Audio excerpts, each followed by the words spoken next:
அஸ்ஸலாமு அலைக்கும் வரஹ்மத்துல்லாஹி வபரகாத்துஹு. குர்ஆனிய சிந்தனை. சூரத்துல் ஃபாத்திஹா என்ன சொல்கின்றது? சூறாவை இவ்வகையில் நோக்கும்போது அதனை பின்வரும் தலைப்புகளின் கீழ் அமைக்க முடிகிறது.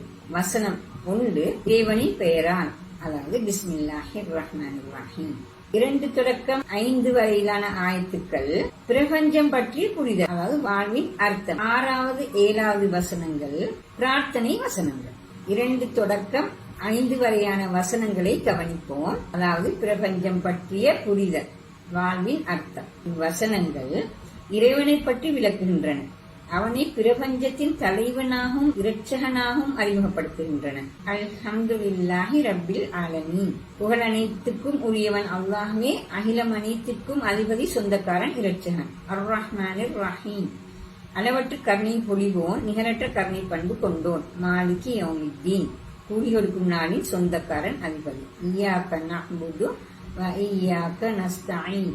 உன்னையே நாங்கள் வணங்குகிறோம், மிகப்பணிகிறோம், உன்னிடமே உதவி வேண்டுகிறோம். இவ்வசனங்கள் இறைவனை பற்றி விளக்குகின்றன. அவனை பிரபஞ்சத்தின் தலைவனாகவும் இரட்சகனாகவும் அறிமுகப்படுத்துகின்றன. எந்நேரமும் பிரவாகிக்கும் கருணை உடையவன் அவன் என்பதாகவும் அவனை வர்ணிக்கின்றன. அத்தோடு கருணை அவனது பண்பு எனவும் சொல்கின்றன. இவ்வுலகுக்கு பின்னால் தோன்றும் இன்னோர் உலகின் அதிபதியாக திகழும் அவன் அப்போது மனித செயல்களுக்கு கூலி வழங்குவான் எனவும் அந்த இறைவனை பற்றி இவ்வசனங்கள் சொல்கின்றன. இந்த கருத்துக்களின் பின்னணியில் புகழ் அனைத்தும் அவனையே சேரும் என்றும் இவ்வசனங்கள் உறுதி செய்கின்றன. இக்கருத்துக்களின் தர்க்க ரீதியான விளைவாக மனிதன் இறைவனின் தாழ் பணிந்து வணங்கி அந்த அதிபதியிடமே உதவி தேட வேண்டும் என்றும் இவ்வசனங்கள் தொடர்ந்து விளக்குகின்றன. இவ்வசனங்கள் தரும் நேரடி கருத்துக்கள் இவை. இந்த நேரடி கருத்துக்கள் முன்வைக்கும் கோட்பாடுகளை நோக்குவது இங்க மிக முக்கியமானது. அந்த வகையில் இவ்வசனங்கள் பிரபஞ்சத்தின் பொருளையும் மனித வாழ்வின் அர்த்தத்தையும் உணர்த்துகின்றன. இப்போது இவ்வசனங்களை விரிவாக விளக்குவோம். அல்ஹம்துலில்லாஹி ரப்பில் ஆலமீன். புகழ் அனைத்துக்கும் உரியவன் அல்லாஹ்வே, அகிலம் அனைத்துக்கும் அதிபதி, சொந்தக்காரன், இரட்சகன். இப்பிரபஞ்சத்தை இயக்குவதோர் அறிவு, ஒரு மாபெரும் சக்தி. அவனே கடவுள், அல்லாஹ். அந்த இறைவன் ஒருவனே. இவ்வுலகு ஒரு தற்செய நிகழ்வு அல்ல, அதன் ஓட்டம் குருட்டுத்தனமானதும் அல்ல. இப்பிரபஞ்சத்தையும் அதன் ஓட்டத்தையும் ஆராயும் நேர்மையான எந்த ஒரு மனிதனும் இந்த முடிவுக்கே வருவான்.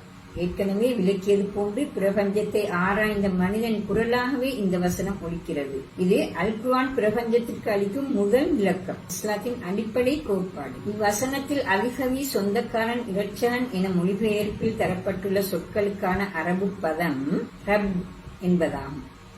சொந்தக்காரன், தலைவன், போஷித்து வளர்ப்பவன், சகல வளங்களையும் வழங்குவோன் என்பவை அச்சொல்லின் கருத்தாகும். அகிலம் அனைத்திற்கும் என மொழிபெயர்க்கப்பட்டுள்ள அல் குர்ஆனிய பதம் ஆலமீன் என்பதாகும். ஆலமீன் என்ற சொல் வானங்கள், பூமி ஆகிய அனைத்தையும் குறிக்கிறது என்று கொள்ளலே பொருத்தமாக தெரிகின்றது. கீழ்வரும் இறை வசனத்தை அவதானிப்போம். உலகங்களின் இரட்சகன் என்றால் என்ன என்று ஃபிர்அவுன் கேட்டான். அப்போது வானங்கள், பூமியினதும் அவற்றிலேயே இருப்பவற்றினதும் இரட்சகன் என அவர் மூசா அலைஹிஸ்ஸலாம் பதில் கூறினார். சூரா அல் ஷுஅரா 23, 24, 26வது வசனங்கள். இந்த இறைவசனத்தில் வரும் உலகங்கள் என்ற சொல் ஆலமீன் என்பதன் மொழிபெயர்ப்பாகும். அதேவேளை ஆலமீன், உலகங்கள் என்ற பன்மை பிரயோகம் பல கருத்துக்களை கொடுக்க முடியும்.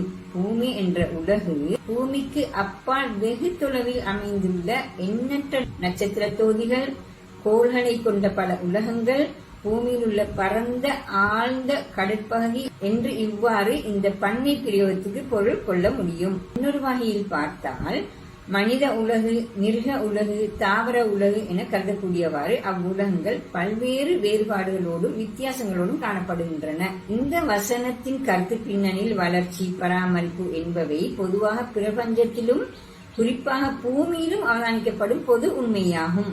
எல்லை காண முடியாத கோடான கோடி பொருட்களையும் சக்திகளையும் கொண்ட இப்பிரபஞ்சம் விரிவடைந்து செல்கிறது, தொடர்ந்து அபிவிருத்தி அடைந்து செல்கிறது, மிகவும் ஆழ்ந்து பராமரிக்கப்படுகிறது.